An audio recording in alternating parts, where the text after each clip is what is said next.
Peanut Korean. Send out the lawn, I'm pulling up. I got it on me again. 6 in the morning again. Hogging the road in the Benz. I'm on my way to the tail. She tangling up with a friend. I'm tangling up with them too.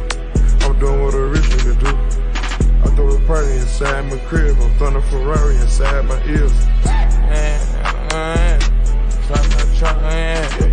flopping out strong. I'm slipping I'm thudding the thing. I'm thugging again. I'm blessing, I'm blessing. I'm flipping, I'm flipping. Yeah. I'm flopping out strong. I'm flipping I'm thudding the thing.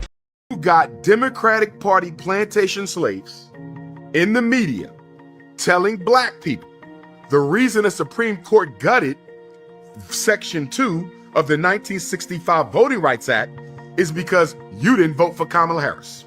And since you didn't come out and vote for Kamala Harris, the Supreme Court has thrown us back into Jim Crow. Art, that is an absolute lie. Whether you voted for Kamala Harris or not, and she got 83% of the black vote, the Supreme Court would have still done this. Why? The Supreme Court is almost identical to the Supreme Court that the Supreme Court is almost identical to the Supreme Court that Joe Biden had when he was president of the United States. In other words, Art, Donald Trump has appointed no Supreme Court justices this term. The court is the same as it was when Joe Biden left office. Joe Biden left office. Donald Trump made history appointments, Art, in his first term. That's not black people's fault. Hillary Clinton was robbed of the White House. That's not black people's fault. Al Gore was robbed of the White House. That's not black people's fault. So, Art, of the 6 Supreme Court justices that overturned Section 2 of the Voting Rights Act, 5 of them were appointed, nominated by presidents who the people did not choose. This was a coup d'etat against black voting power. It was a coup d'etat. It don't matter who you voted for, because these Supreme Court justices were appointed by George Bush and Donald Trump, who the people did not choose, black or white. They chose Hillary and Al Gore. Don't get me wrong. Hillary is a racist. Al Gore is a racist. I don't support them either. But I'm just drawing the point that people trying to shame blacks for the Supreme Court decision when black people had nothing to do with it, because the Supreme Court judges who ruled on this decision on April 29th, Art, were nominated by 2 presidents that people did not choose.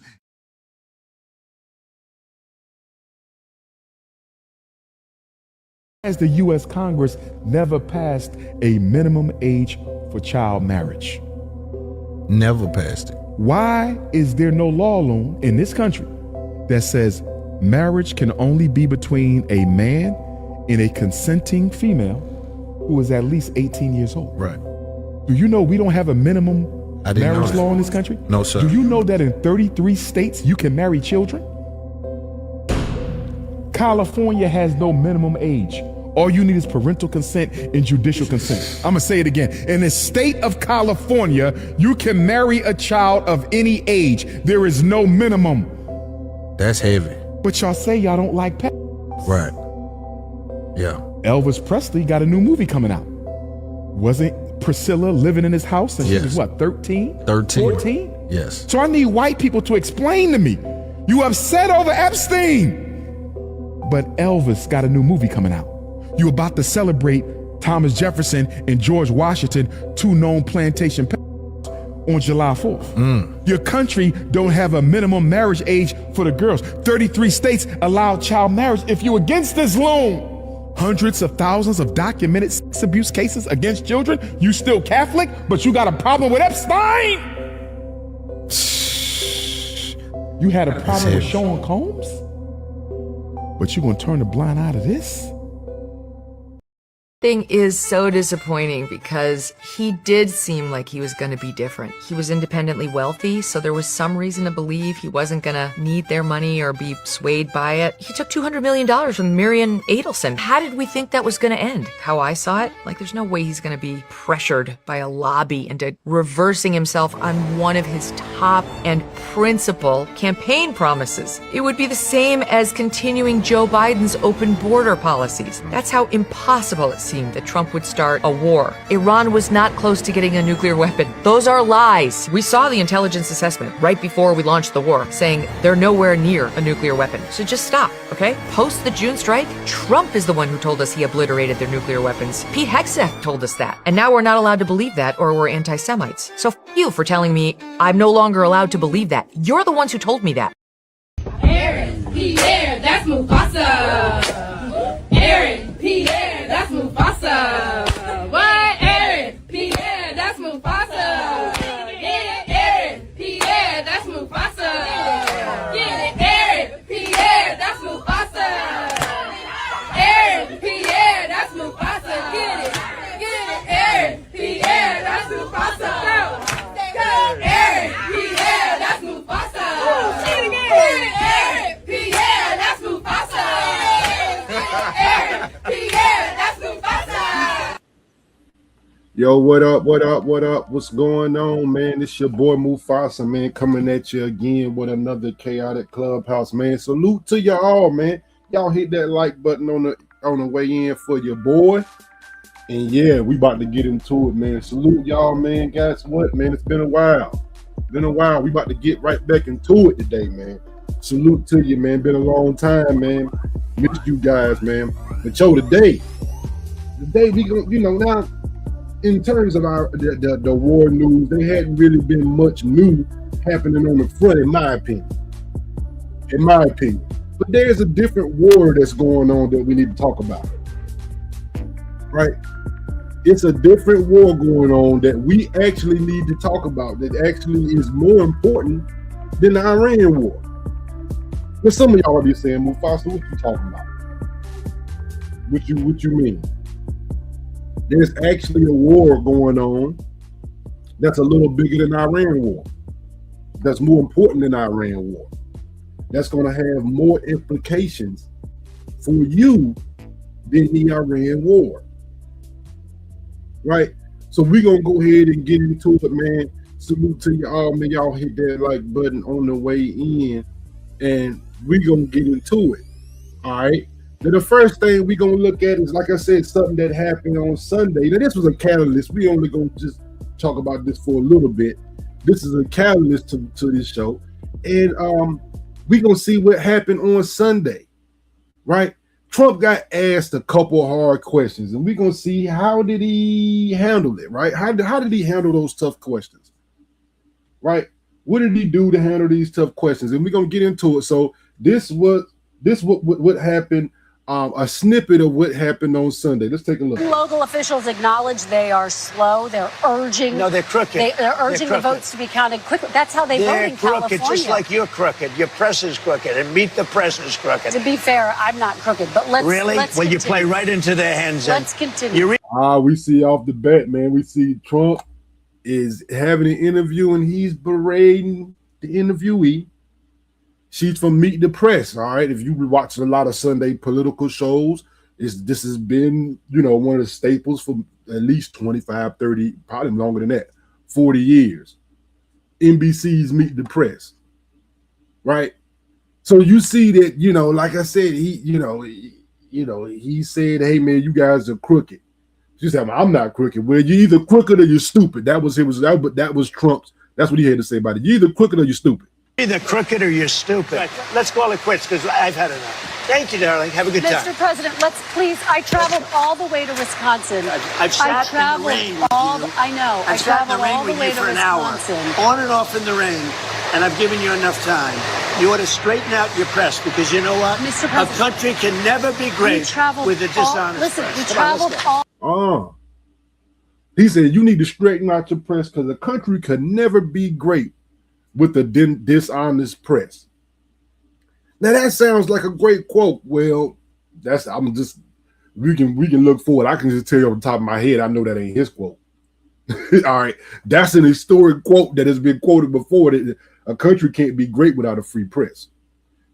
All right, this is one of the founding fathers' quotes that we had to include the press and who covers the president in the First Amendment.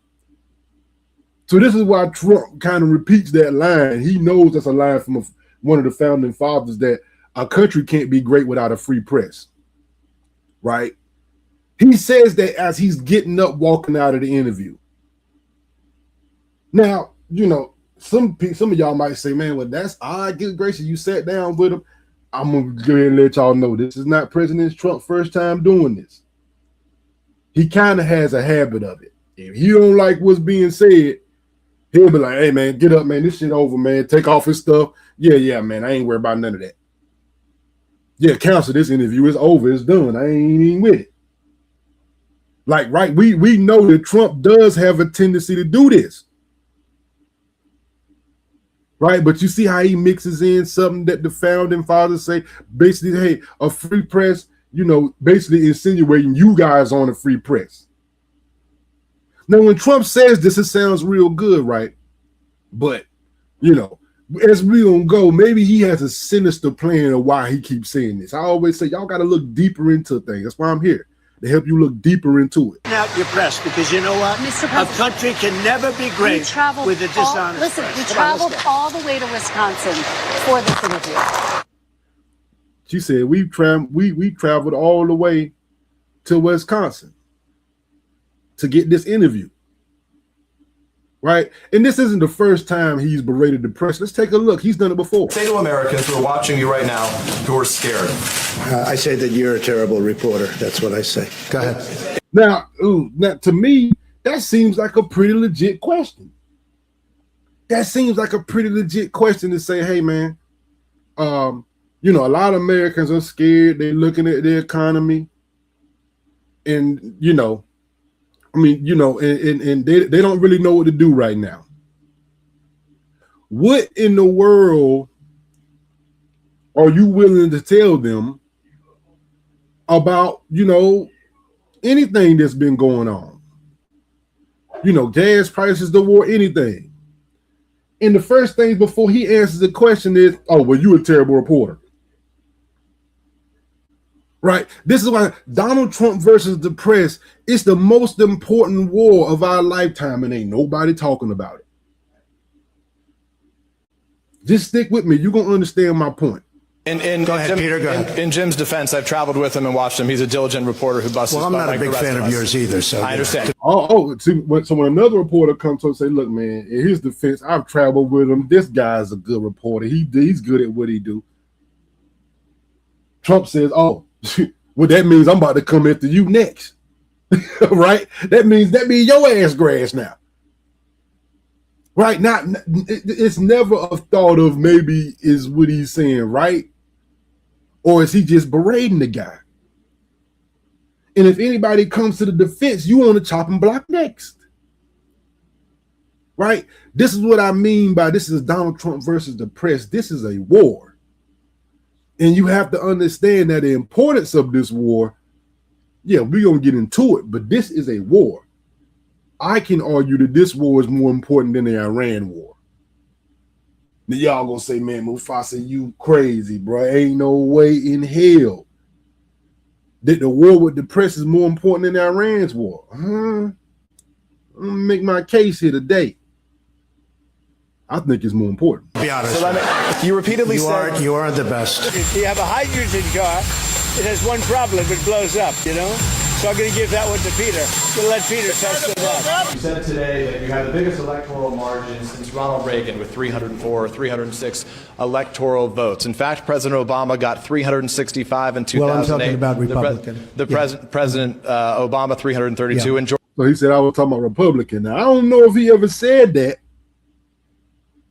But soon they said Obama got 365. Oh, I was talking about Republicans.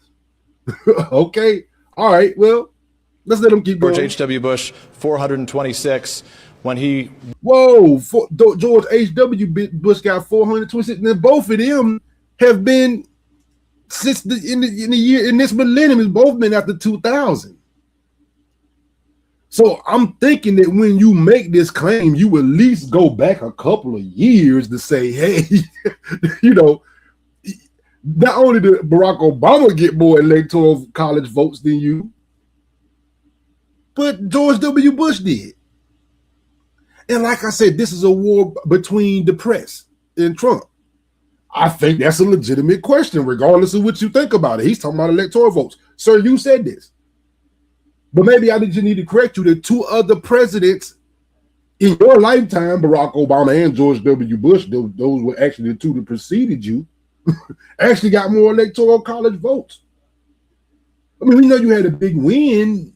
I don't know if you got more votes. You didn't get more votes than those two.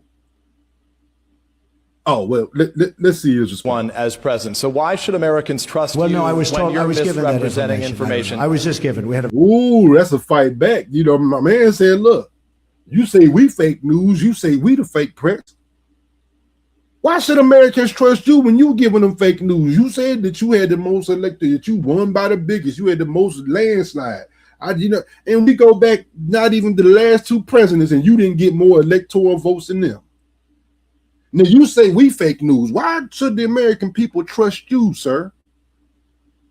Now, or trust what you say when you can give out misinformation. Now, I would listen to that question and say, okay, I see what that is, but I still think it's a good question. I don't see where that's a bad question. That I'm like, no, that's kind of a good question because you say they report inaccurately and they're fake news. But they said, well, no, we got something that you reported inaccurately, but the American people are supposed to just listen to what you say.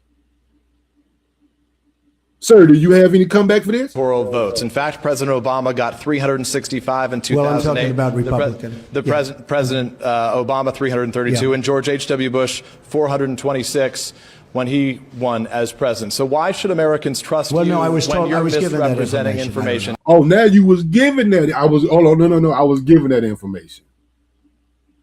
Yeah, well, the people giving you information got some bad intel. That kind of might be a theme, but I'm thinking that is a legit question. I wouldn't say he's a stupid reporter for saying it, for asking it.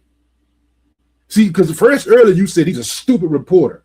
I don't like neither one of y'all. Y'all been bad at y'all job, and now I'm listening to that like that don't really seem like a bad question. He's kind of correcting you, like, Mr. President, you know the last two presidents had more electoral votes, right? Why are you saying this? You can't keep saying that.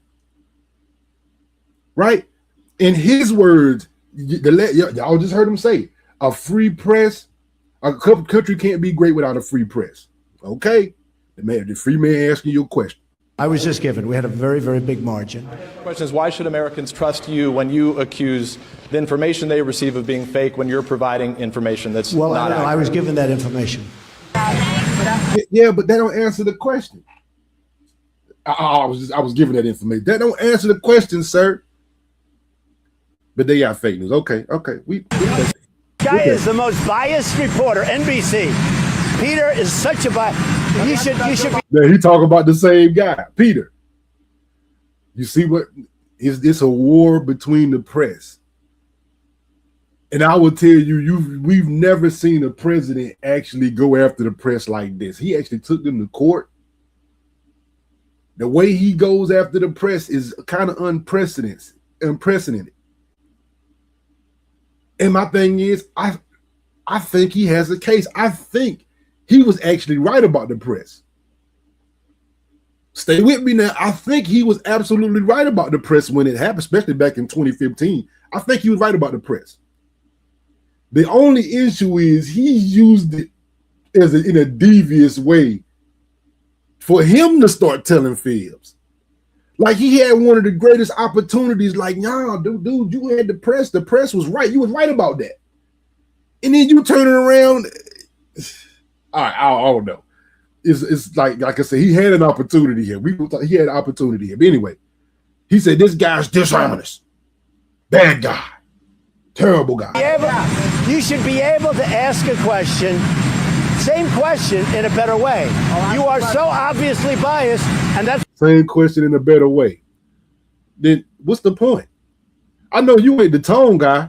You the last one to be talking about the tone guy. I mean, ask it in a better way. That sounds like don't ask me the damn question. That's why the public has no confidence in the media. NBC News has less credibility, in my opinion, with guys like you than CNN. I'm pro-life. Let's see, that's what he uses. Because that's one thing, I'm going to tell you, that's one thing that he's never changed up on. His way to the presidency has been through attacking the media. He did it with his base. This is the one thing he has not let up off on. This is what I'm saying. He's at war with the press. He's at war with them. And this is one of the biggest wars of our lifetimes because this is going to impact how future presidents and the press react with each other. How you've been seeing it is now, they're tearing the old playbook up. Now, we always seen a contentious relationship between the president and the press, but this one is like the most contentious, right? So, all right, like I said, now we're going to go to the next one. This is Peter again. I'm pro-life and been pro-life for a very long time. In I've been pro-life for a long time. In 1999, you said you were pro-choice in all respects. And I said, what did I say? You didn't read it. Read the full statement of what I said. Read the full statement. No, you're not reading the full statement. You said Democrats would unleash a wave of violent crime that endangers families everywhere. Why are you pitting Americans? Why are you pitting Americans against one another, sir? Peter, what are you trying to be him? No, I'm just asking the question. Well, hold on. You just told him to read your words. Last interview y'all had, he said, "Okay, bet, don't worry about it." I see now. I gotta quote you. I see now. I gotta quote you. So I'm gonna come to you with this quote. Let me just tell you. Why are you sit down? But the question, NBC trying to get off the subject of what you just saw. You are a real, you're a terrible reporter. Number one, you don't have what it takes to be a reporter. You're not smart enough. But for you to go into a subject about a jet that was given to the United States Air Force, you're a disgrace. No more questions from me. Go ahead. No more questions from you talking about a jet that was given to the United States. A jet that was given. I want y'all to keep that in mind, because we gonna go to the campaign. There's a whole bunch of stuff. What given? I got my own money. I'm my own billionaire. I don't need none of that given. Yeah. Go ahead, talk about that. Please, may we have a South African question, Mr. President Trump? He's a terrible. If they're committing genocide, why invite them to the White House? I'll be quiet. Sure, that's my question now. Let's go. I think it's a very nasty question, and I think it's a very bad signal that you're putting out to the American people. The American people are looking for answers, and they're looking for hope. And you're doing sensationalism, and the same with NBC and Comcast. I don't call it Comcast. I call it Concast. Let me just for whom you work. Let me just tell you something. That's really bad reporting. Yeah. Now, like I said, that's what, like I said, Trump, he does with the press, right? And also, but like I said, he has a history of doing this. He's done this. He did this, 7, 8 years ago. Disgrace. President Donald Trump appeared on CBS News 60 Minutes after. All right, he's on 60 Minutes with Norah O'Donnell. Let's see what he does here. The shooting at the White House Correspondents' Dinner. After the shooting, Correspondent Norah O'Donnell read him excerpts from the suspected gunman's reported writings. The excerpts did not mention Trump by name. And he also wrote this: "I am no longer willing to permit a pedophile, rapist, and traitor to coat my hands with his crimes." Now, this is what the gunman said in his manifesto. Now, I guess Trump feels that the press shouldn't ask him such questions like this. You don't ask me anything of that nature. What? And she said, "I'm just going to ask you the question, bro." What's your reaction Well, to that? I was waiting for you to read that because I knew you would, because you're horrible people. Horrible people. Yeah, he did write that. I'm not a rapist. I didn't rape anybody. Do you think he was referring to you? Excuse me. Oh, if you paid attention, he never said Trump's name. He could have been talking about somebody else. Like you said, you think he was returning you, he didn't mention you by name. But of course, Trump he gonna take every opportunity he get to say, "You just a terrible reporter. You just bad." I'm not a pedophile. You read that crap from some sick person. I got associated with all stuff that has nothing to do with me. I was totally exonerated. You should be ashamed of yourself reading that, because I'm not any of those things. Mr. President, and I these was are never, the gunman's words. Excuse me. You shouldn't be reading that on 60 Minutes. You're a disgrace. So you're a disgrace. You shouldn't be reading any of that on 60 Minutes. This is a way of guiding the press in the way you want them to report. See, but y'all just heard him say, well, no. A free press is one of the greatest. You gotta have it. It's necessary to have a great country. You know, but it's like when she asks a question, all right. And then it's like, well, okay, well, what don't you want the press to report on? Because like I said, it's like, well, you know, why does he berate the press like this? Well, he does it for favorable coverage. See, you want favorable coverage, or you want the press to either forget about what you said, or don't report about what you said, or kind of downplay a little bit what you're doing. Like, this is the reason you do it. And see, if you get the press on your side, they won't report certain things. They'll be like, oh, they just won't say certain things. You'll be like, hold on, what happened? And next thing you know, you can go back to the tapes, and the tapes sound a little like this. To draft your kids to die in wars, and they will never fight themselves. Our president will start a war with Iran because he has absolutely no ability to negotiate. He's weak and he's ineffective. Whoa. See, that right there makes you scratch your head. That right there makes you scratch your head like, hold on, what? It's no way your president's going to start a war with Iran because he's weak and pathetic and can't negotiate. Like, this didn't age well for you. I mean, you sure these are the choice words you want to use for somebody who can't negotiate with Iran? Our president will start a war with Iran because he has absolutely no ability to negotiate. He's weak and he's ineffective. Isn't it pathetic? We do not want war with Iran. We actually want peace. If I'm elected president, we are going to drain the swamp in Washington, D.C. Whoa. Oh, see, and this is why you fight the press, because you like, look, I don't need them to remember some of this stuff. So I got to discredit them. Right? I got to discredit them. You know, this is a must, right? They must be discredited, and like I said, is it something that's true? Well, it's actually true. They are discredited in some way, but Trump uses it to his advantage because this war versus the press, this is the most important war of our lifetimes. My plan will cut energy prices in half. Or more than that. That means we're going down and getting gasoline below $2 a gallon. Our country, starting on day one, we will end inflation and make America affordable again. Yes, we will make housing much more affordable as inflation is tamed. A vote for Trump means your groceries will be cheaper. A vote for Donald Trump is a vote for a man who wants to end wars, not start them. I mean, this was their argument. Everything's going to be cheaper. Gas is going to be under $2 a gallon. Groceries going to be cheaper. See, this is why you have to have a war with the press. Because the press is going to remind the people, say, yeah, this isn't what he said he'd be doing. Right? And regardless of what he does do, a lot of things is based on the reporting of the press. They're the ones that are going to look. He knows they're the ones that are going to shape his legacy. So he's decided to attack the press because he don't need them reporting things like this. Do not want to fight endless wars. We're getting out of the endless wars. We have to do it. No new war.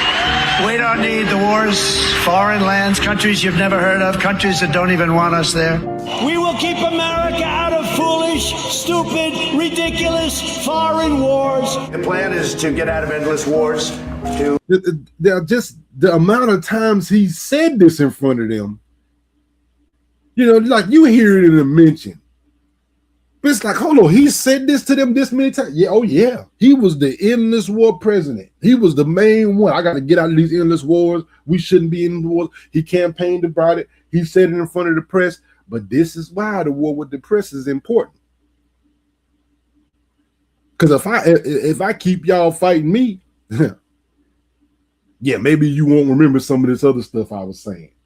Bring our soldiers back home, to not be policing agents all over the world. We were crazy what we did. We had these endless wars that go on for 21, 22 years, spending billions and billions of dollars. You know, we'll stay around the country for 15 years, just bomb the...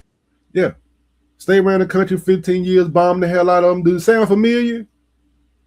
Sound a little familiar what we doing now. hell out of everybody, make everybody miserable. Nobody knows why we're there, you know, the wars that never end. These endless wars that we've been in, I've gotten us out of so many. We don't... He's gotten us out of so many. Remember, he was saying this until the Iran war happened. I've stopped wars. I've saved so many wars. I've saved so many wars. This is what, you know, this is what he's saying. This is, you know, what he keeps saying. No more endless wars. And now we at the war. Now he's talking about, oh, we got a deal. We close to a deal. This deal is keep happening. When all the while it's been months since February and ain't been nothing on the front. But he keeps telling us we close to deal. Here before. They are getting very close to making a deal. And of course, getting close a few days before that.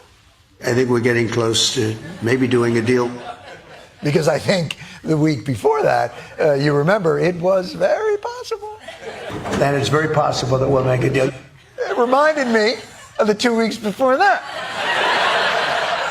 When it was not just possible, but really already agreed to.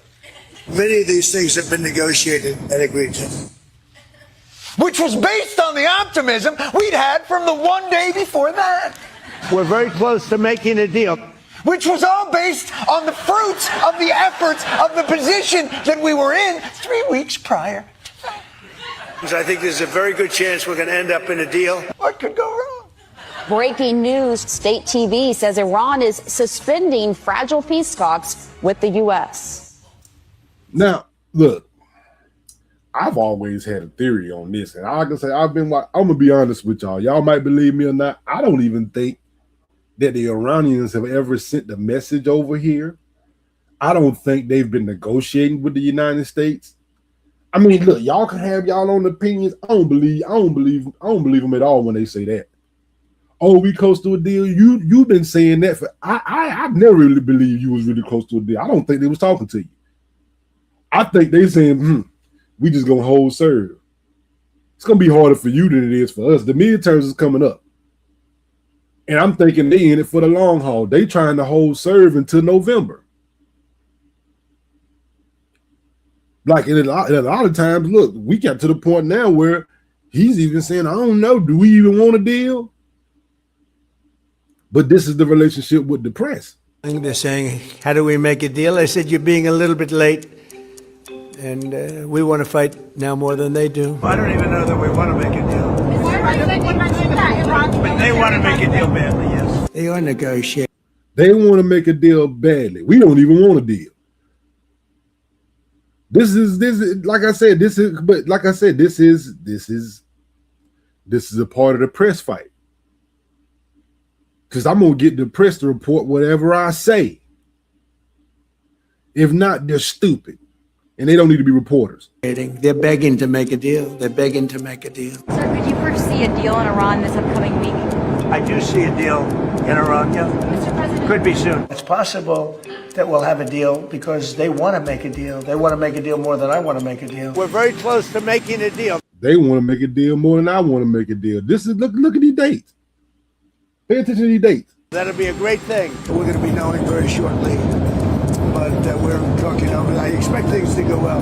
Many of these things have been negotiated and agreed to. They want to make a deal. We've had very good talks over the last 24 hours. He been saying that, and I'm telling y'all, I believe right now he ain't talked to them not one damn time. I don't think he done daggone got on the phone and talked to any of them. I don't think they even sending no messages. only messages they probably singing is, "Hey, lift your blockade. We'll talk." Other than that, we ain't got nothing to say to you. And it's very possible that we'll make a deal. They come to the table, they're begging to make a deal, because they're begging to make a deal. They want to make a deal so badly, we'll see what happens. Iran is dying to make a deal, we'll see what happens. Iran is very much intent. They want very much to make a deal. So far, they haven't gotten there. We're not satisfied with it, but we will be. This is what we constantly hear. They want to make a deal. We want to make a deal. Like I said, you have to have a fight with the press for them to buy this for almost 4 or 5 straight months here. Right? You have to make you got to make a deal with the press. You got to attack the press for them to miss some of these things. That he's blew past the approval for Congress deadline. You got to be fighting with the press to pull some of this stuff off. Yeah, some of this stuff is actually bold. Some of this stuff is actually bold because he's the one that railed against it. No corruption. Clinton may be the most corrupt person ever to seek the presidency of the United States. I'm not. Now, yeah. Now, my thing is this. That may be true. See, I'm like, no, Trump. See, that part may be true. She might be one of the most corrupt. But see, my thing is this. That don't mean that you gonna cover up yours. See, you can't cover up your corruption, though, sir. I'm going to be doing deals at all. I don't want to do deals because I want to focus on this. Well, you heard him say, I don't want to do deals. I don't want to do deals in the White House. I want to focus on this. I don't want to do any deals. Deals? What deals? I don't do no deals. The other day, do you intend to continue selling products that benefit yourself? You made a lot of money, sir. How much? Several $billion, it seems like, in the last several days. Several billion? That's peanuts for these guys. Access and faith. You heard that? Oh, there's nothing to see here. 7 billion, whatever. That's peanuts to these guys. All right, that's peanuts to these guys. That's just nothing to sneeze at. Nothing to see here. Just several billion. What does that matter? The crypto coin the other day. Do you intend to continue selling products that benefit yourself? You made a lot of money, sir. How much? Several $billion, it seems like, in the last several days. Several billion? That's peanuts for these guys. Access and favors were sold for cash. It's called pay for play. Now, see, that was on the campaign trail. See, we got one Trump on the campaign trail, and we seem to get another Trump once we kind of got into office. And see, this is why I think that Trump missed an opportunity, because how he did campaign, how he was outside the system, he missed a huge opportunity here.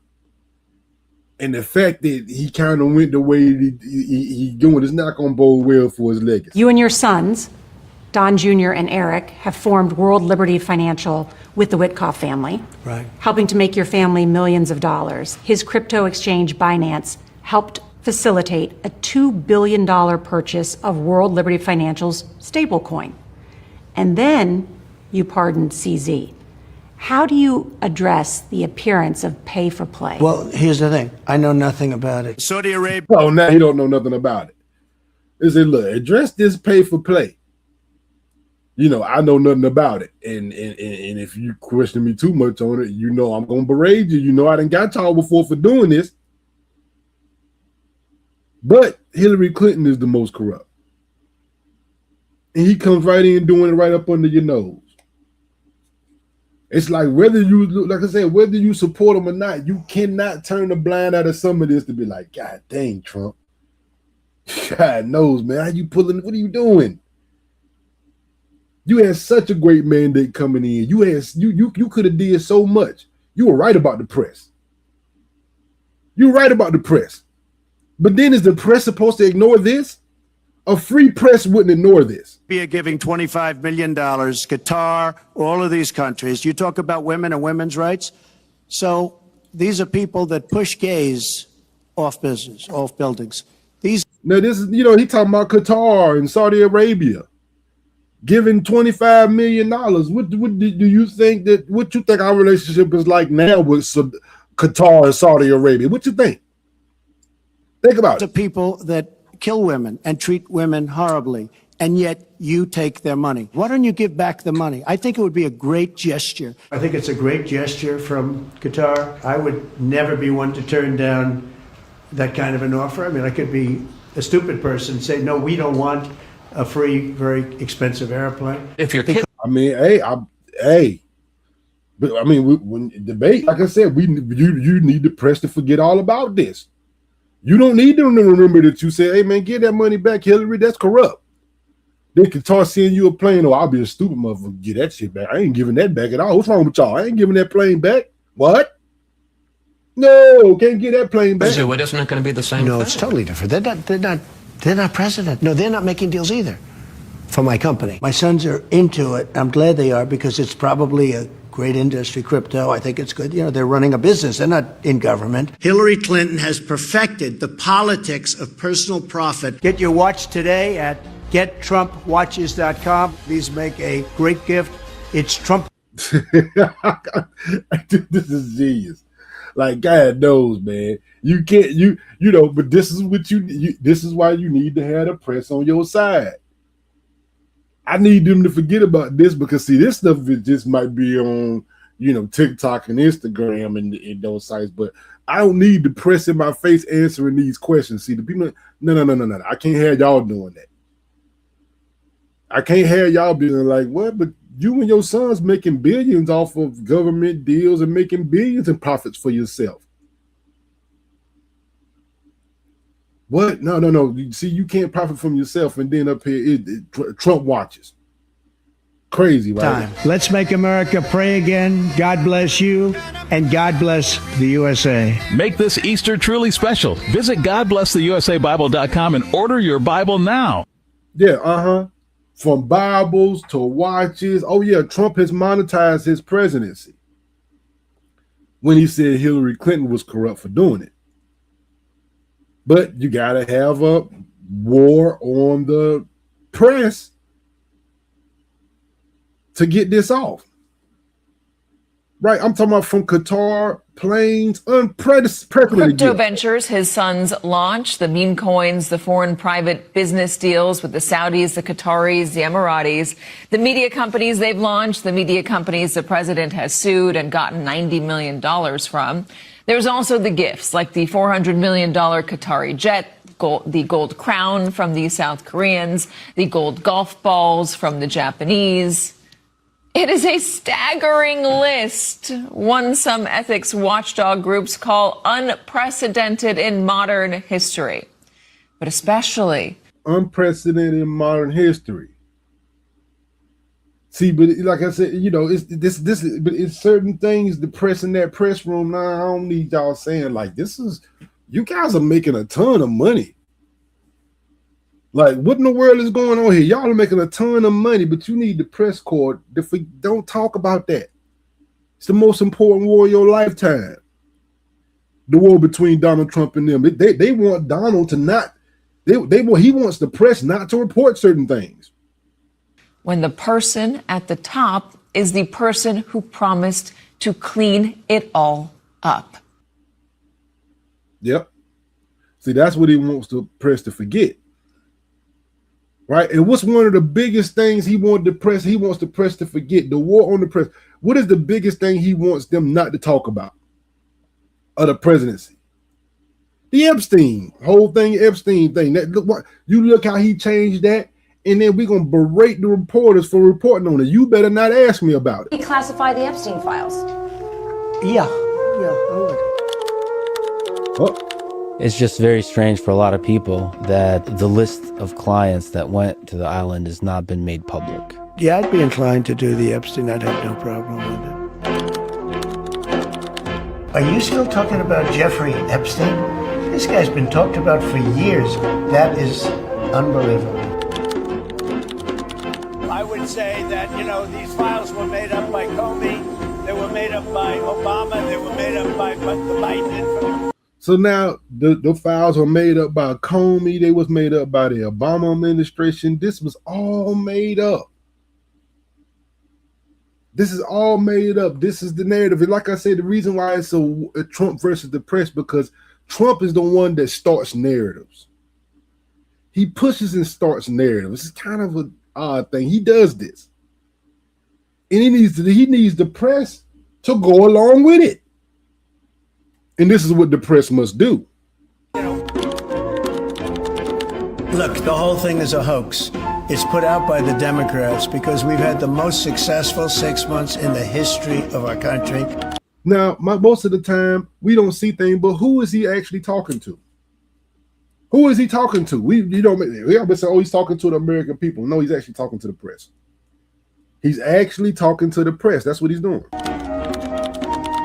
It's a Democrat hoax. It's just a hoax. The whole Epstein thing is a Democrat hoax. Is the Justice Department protecting any friends or donors, sir? So this is a Democrat hoax that never ends. You see, when he asks a question, he's reporting to the press, hey, and this is a Democrat hoax. This is what I would be see y'all right now. This is all it is, Democrat hoax. I'm gonna keep on pushing propaganda. Keep on pushing it. A lot of women who are survivors of Epstein's are unhappy with those redactions that came out. Some of them, entire witness interviews are totally blacked out. Do you think that they should be more transparent? They thought they released too much. I heard that, and you tell me something else. I think it's really time for the country to get onto something else. Now that nothing came out about me, other than it was a conspiracy against me, literally, by Epstein and other people. But I think it's time now. Now, this is like me investigating me. Even though the people that work for me, hey, this is nothing to see here. Nothing came out about me. Why? Because this is the war versus the press. You got to understand this. This is the war versus the press. And when you don't understand, this is what the whole Epstein files is about. I need y'all to shut y'all mouth about it. This is one of the biggest campaigns. This is one of the whole country was, yeah, I need everybody. We got to shut this whole Epstein thing down. This is over.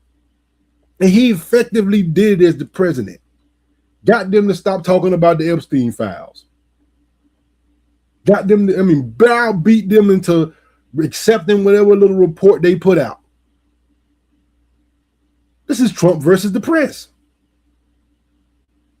This is why it's the most important war of your lifetime. The Epstein files is a great case for it. This is why this is the most important war and fight, bigger than Iran, for something like Epstein to happen. And Trump versus can bully and browbeat the press to the point they won't even report on it. Yeah. This is one of the biggest wars of your lifetime. Way bigger than the Iran war. Trust me, this war has more implications. Because if they can get away with things like this, what can't they get away with? Because when we don't got a free press, he even said it. He ain't got no country. And around him ain't no free press. You ain't gonna stay free for long. Now for the country to maybe get onto something else. They just clearly are liars. They're like, regardless of what it is, they need to be arrested. Like, how is MAGA defending this? You could say like, oh, it's Pam Bondi, not Trump. Trump can fire her. I don't know. This is again. Oh no, it's all of them. It's all of them. Do not get it twisted. Don't you think Trump get cover for this? It's all of them. And once again, I don't know that there's that much MAGA left defending. Yeah, I think it is dying. Let's remember too, they're still withholding 3 million files.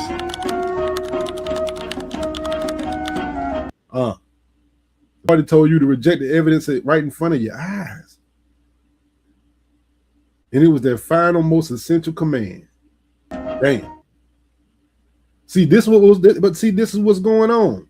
But you gotta have a war with the press for them. Like I said, this war with the press had been going on a long time early. See, now you seeing the effects of it. The press then got beat down.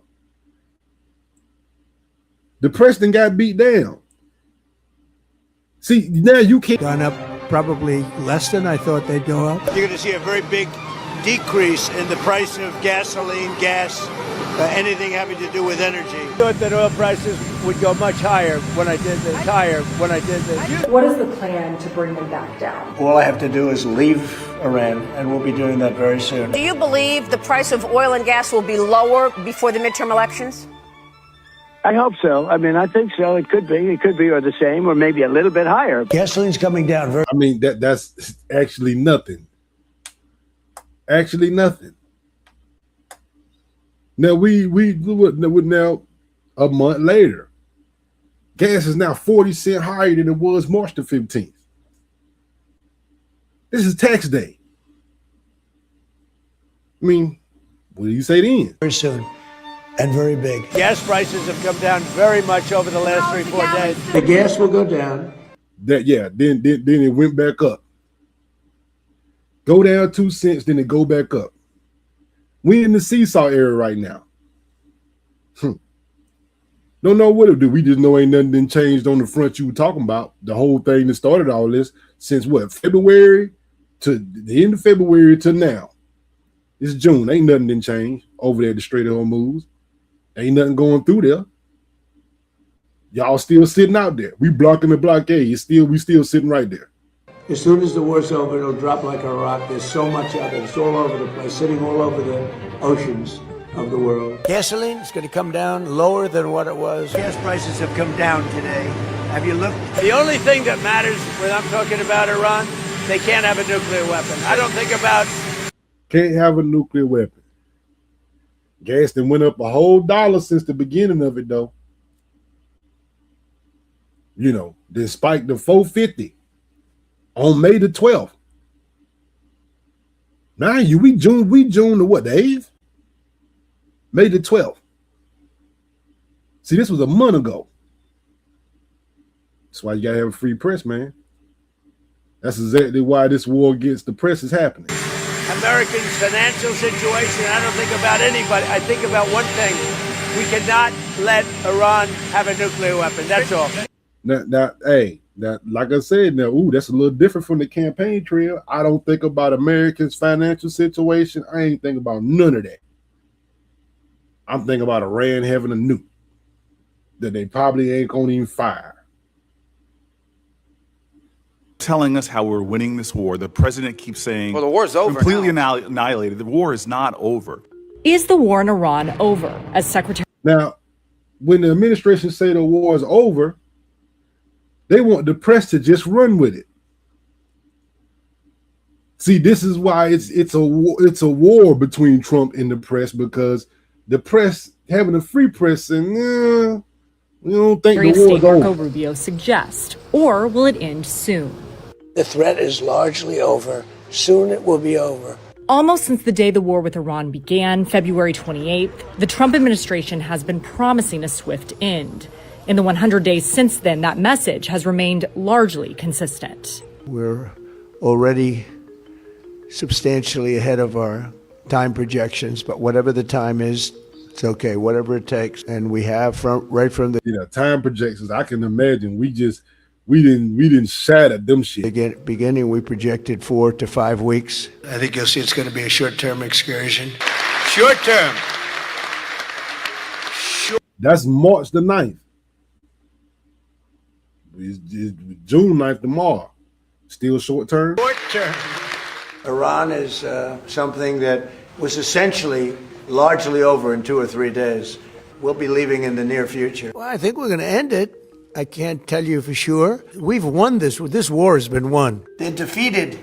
They can't make a comeback. We're finishing the job, and I think within maybe 2 weeks, maybe a couple of days longer to do the job. This is early April. This is early April, a couple weeks, couple days longer. We're going to be done. See, but the press corps ain't supposed to, don't bring this back up when you see me now. I'm going to go to war and call y'all stupid reporters. And don't bring this back up to me. You keep saying is this war over? I think it's close to over, yeah. The operation Epic Fury is concluded. We achieved the objectives of that operation. We've done it. What objectives, Rubio? What objectives did you achieve? The Strait ain't open. You ain't got no deal. What objectives did you achieve? Hell of a job, and I think we're going to be finished with that very quickly. We have the ultimate blockade. I don't consider that a war, but if you want to define it as such, I guess you can. Well, how do you define it? I don't define it at all. We're there for a few months, and the threat is largely over. Soon it will be over. Hey, how long have we heard that? Right? And it's all about, he's just going to repeat. Now, will the press buy it? Well, if you don't buy it, that's when the berets start. That's when the war starts. Right? And he does this with a lot of different things. He not only did he do this with gas prices, as I showed you earlier, he also did this with groceries. They would double and triple the price, and I won an election based on that. We're going to bring those prices way down. The groceries are coming down. People don't like talking about it because it's so good, it's so positive. This is such a dishonest interview already. Prices are down on groceries. Groceries down. Groceries are down. I watch the Democrats, and they get on these shows. Food and groceries are up. They lie. The price of groceries are down.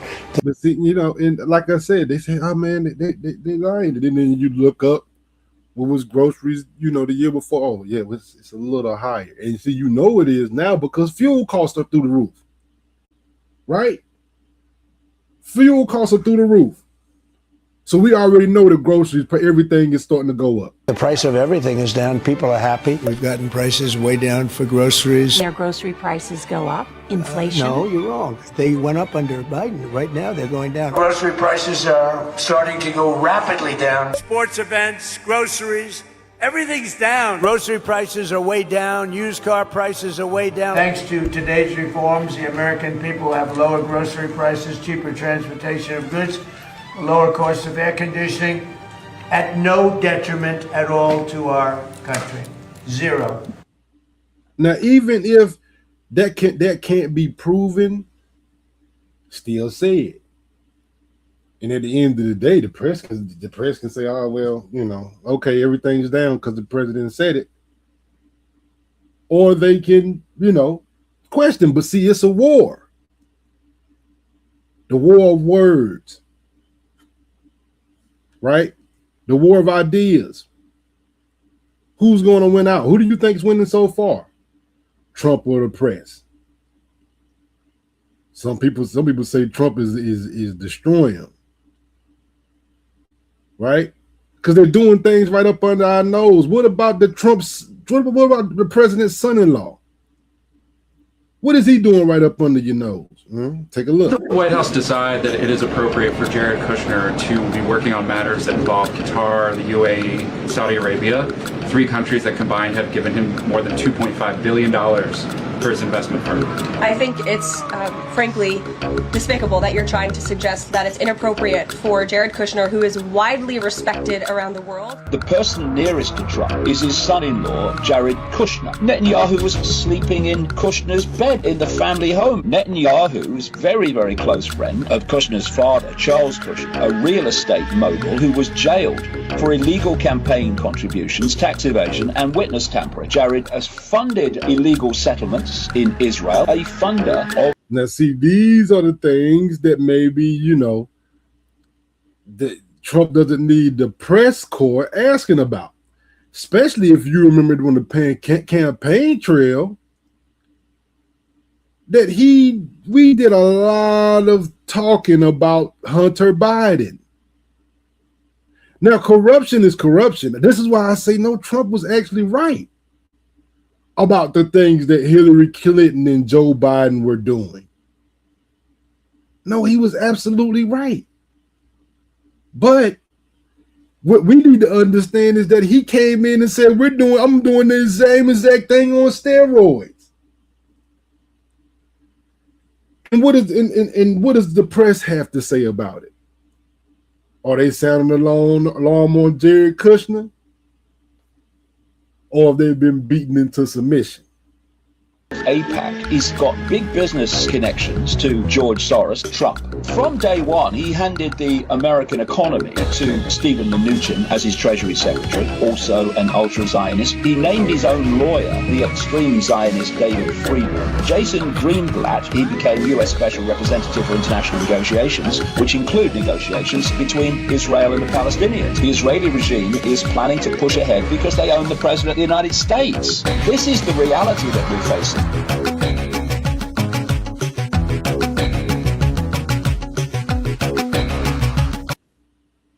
And what doesn't want to be happen is, all right, well now, you know, like I said, don't want the press reporting on it, right? Even to the point, well, I'm gonna show you a snippet, even to the president reporting to the press about daycare.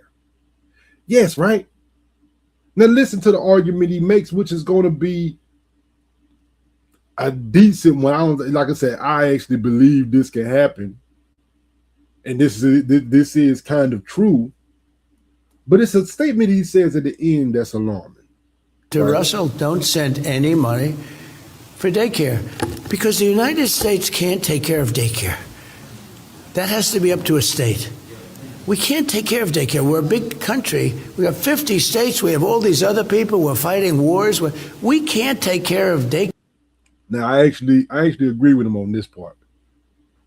The federal government has to get its hands out of some of these things. The federal government cannot be taking care of daycare. They're just disingenuous to think the federal government is going to be able to take taxpayer dollar and pay for everybody's daycare. They can't do it.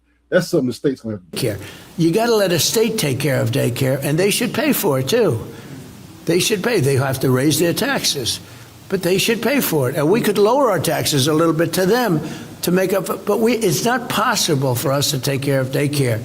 Medicaid, Medicare, all these individual things, they can do it on a state basis. You can't do it on a federal.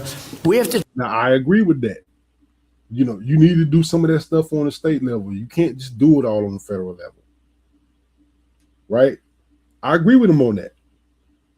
Take care of one thing, military protection. We have to guard the country.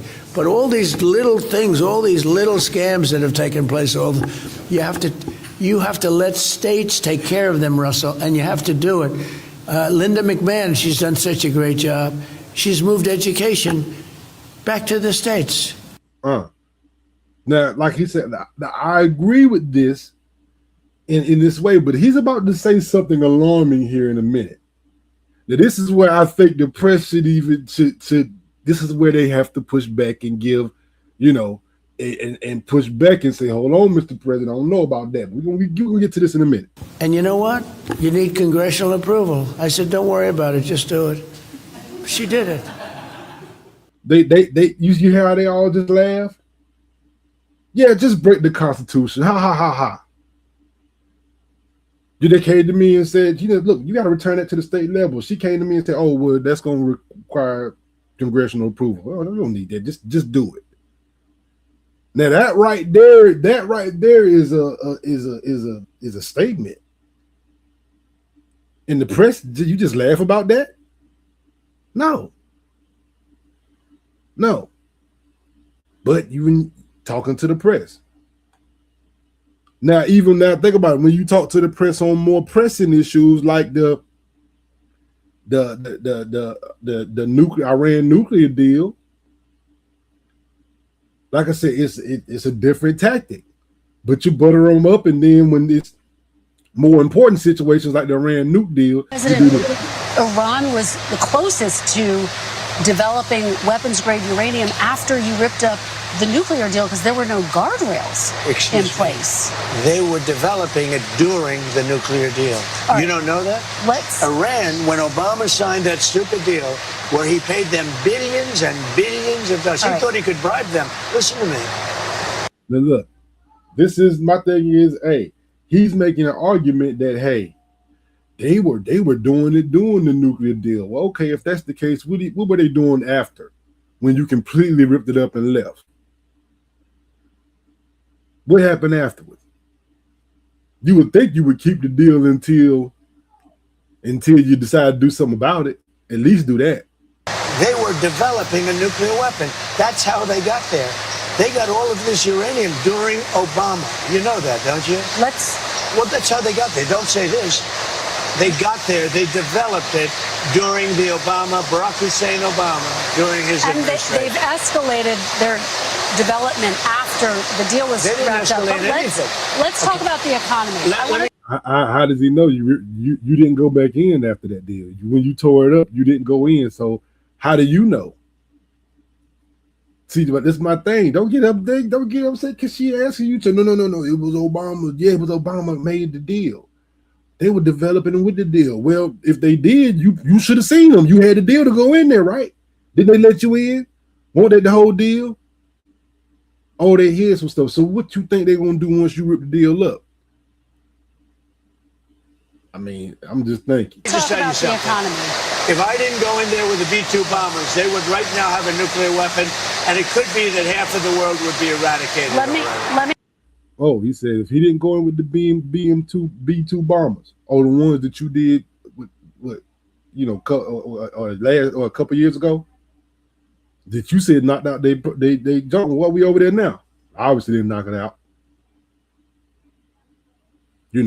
But next, okay, like I said, we're gonna talk about the war with the press. We're gonna keep on talking about it because what? You gotta have the press on your side to get some of this stuff off. I keep saying that, right?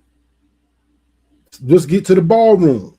You gotta have the press on your side to get this off. We did this, no charge to the taxpayer whatsoever. I'm gonna get a ballroom built, and we're putting up our own money with the government is paying for nothing because I'm paying for it. It's all donations. Rich people and people are putting up the money. Zero taxpayer dollars. Is that right, Scott? Zero taxpayer dollars. $300 million is the figure. And again, it's not going to cost the taxpayers a dime. We're going to introduce legislation that would authorize $400 million to be spent to build the presidential ballroom, and the sooner we get the ballroom built, the better for the country. If you don't think $400 million of taxpayer money is a good investment to create a secure facility at the White House, vote no. Vote no.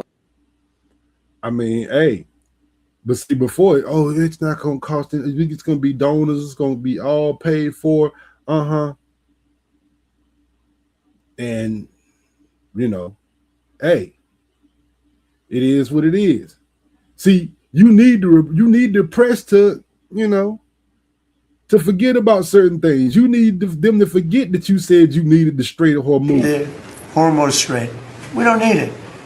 We don't need it at all. We have so much oil. Our country is not affected by this. Our country is not affected by this. Gas prices are up after about $1 a gallon. The first time ever, the U.S. Postal Service is imposing an 8% fuel surcharge on packages. This stems from the Iran war. We're looking at a 20% potential increase in United Airlines airfares, but that would be all airfares. But like I said, look, you got to ask questions as a free press. Hey, you said this wouldn't affect us. How the gas going up like it is? How all these airline tickets going up? Everybody got fuel surcharges. What you mean it's not going to affect us? It's not going to affect us. We don't need the Strait. You sure? We've also got a diesel problem here. We've seen diesel prices jumping as well. So whether it's your grocery store, your airfare, whether it's your summer driving plans, everything is affected by energy, gasoline, diesel prices. Hey, everything's affected by the prices. But Trump said, "Oh no." But see, this is what I mean by Trump versus the media. This is the war that's being had between the two, right? And if things don't necessarily go his way, he has tactics to bend the media in the way he wants.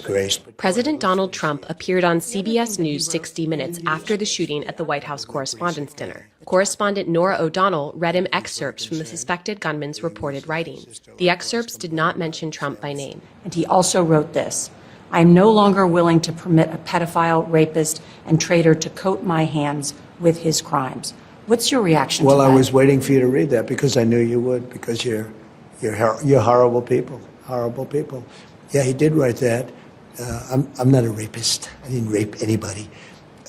Do you think he was referring to you? Excuse me.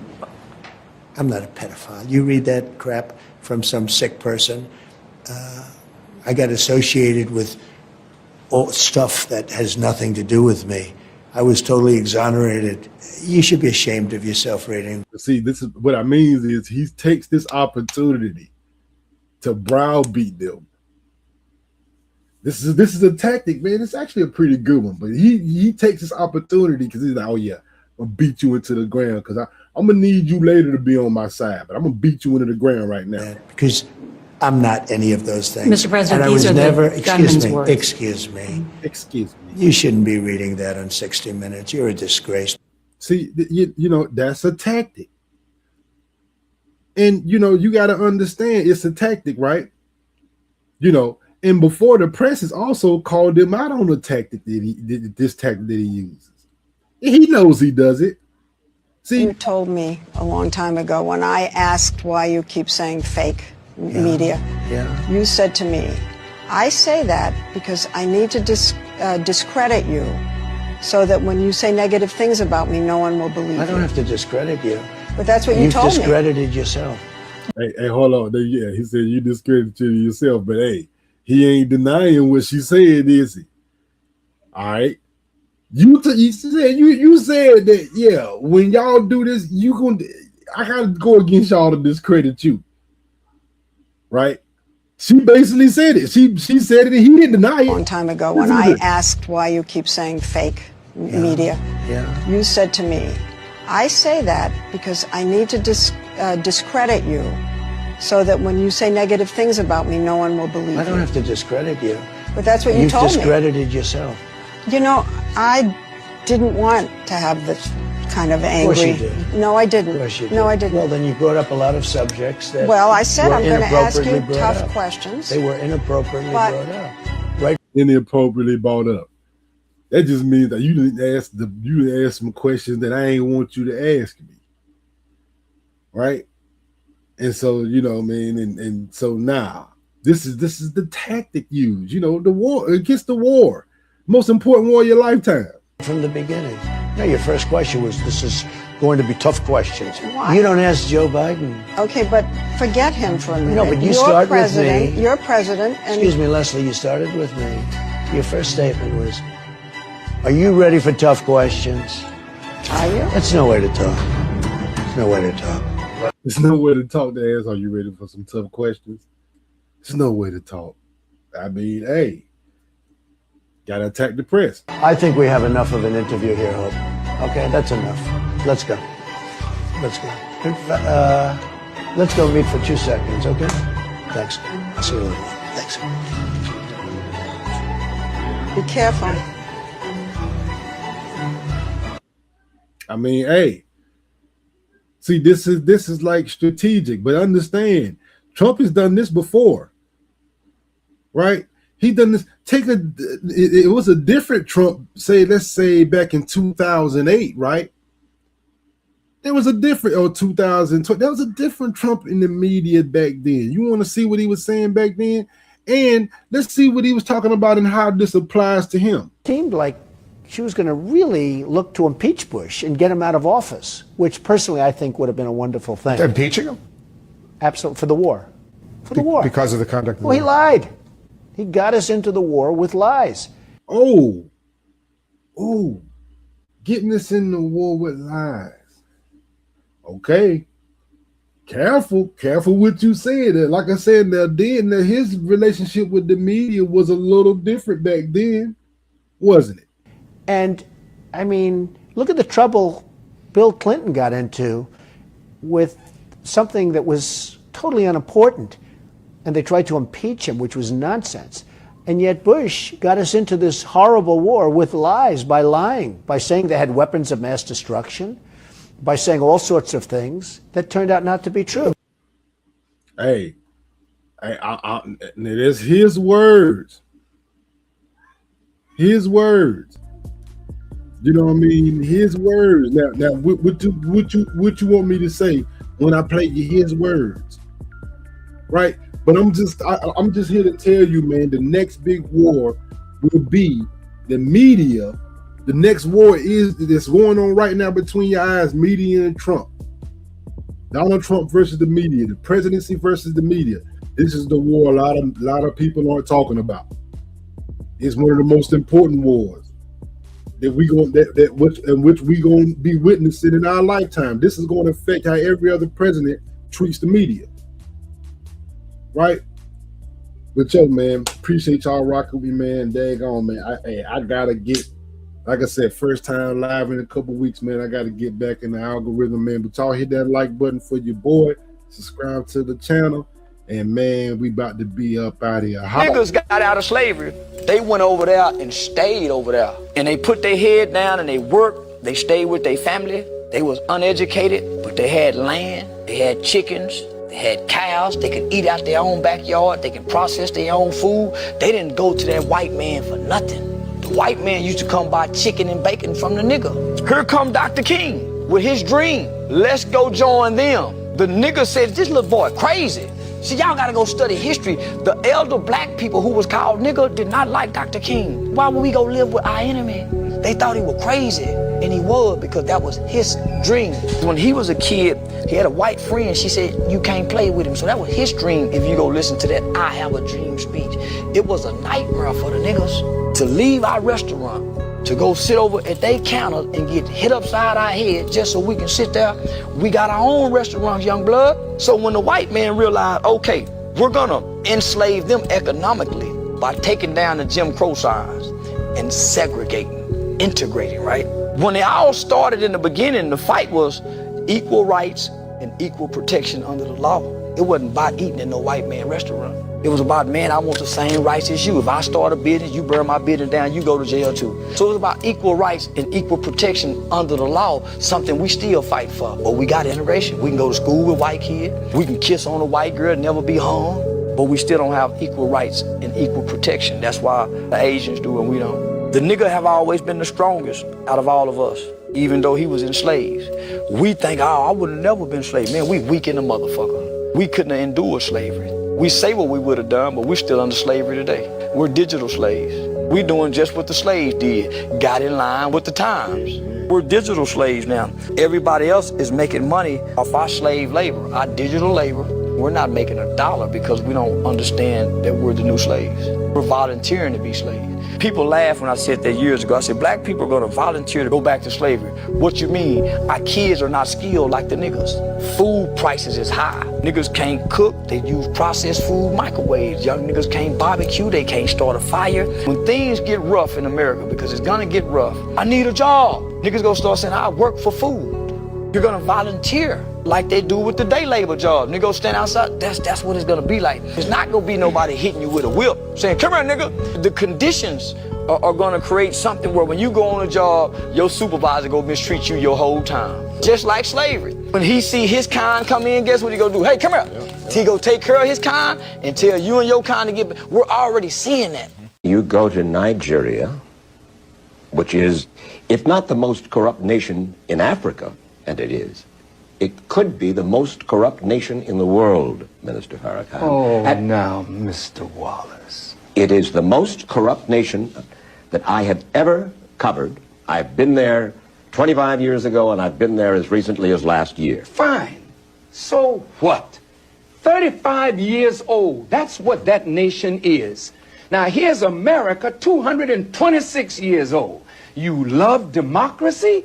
But there in Africa, you're trying to force these people into a system of government that you just have accepted. 30 years ago, black folk got the right to vote. You're not in any moral position to tell anybody how corrupt they are. You should be quiet and let those of us who know our people go there and help them get out of that condition. But America should keep her mouth shut wherever there's a corrupt regime, as much hell as America has raised on the earth. No, I will not allow America, or you, Mr. Wallace, to condemn them as the most corrupt nation on earth when you have spilled the blood of human beings. Has Nigeria dropped an atomic bomb and killed people in Hiroshima and Nagasaki? Have they killed off millions of Native Americans? How dare you put yourself in that position as a moral judge? I think you should keep quiet, because with that much blood on America's hands, you have no right to speak. I will speak because I don't have that blood on my hand. Yes, there's corruption there. Yes, there's mismanagement of resources. Yes, there is abuse. There's abuse in every nation on earth, including this one. So let's not play holy to moralize on them. Let's help them. I'm not moralizing. I'm asking a question, and I got an answer. Why would you put it as the most corrupt regime in the world? That doesn't make sense. Can you think of one more corrupt? Yeah, I'm living in one. I'm living in one. Yes, you've done a hell of a thing on this earth, so you should not be the one to talk. You should be quiet when it comes to moral condemnation, in my judgment. I didn't mean to be so fiery. No, that's good. That's good. That's my passion.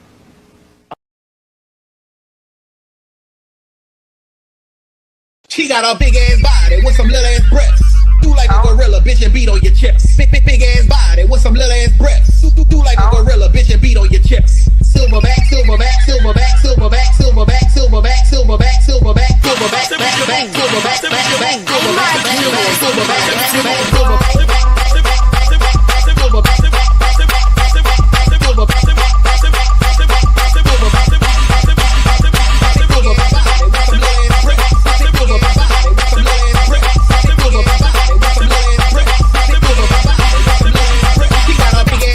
with some little ass breasts. Do like a gorilla, bitch, and beat on your chest. Big ass body with some little ass breasts. Do like a gorilla, bitch, and beat on your chest. Silverback, silverback, silverback, silverback, silverback, silverback, silverback, silverback, silverback,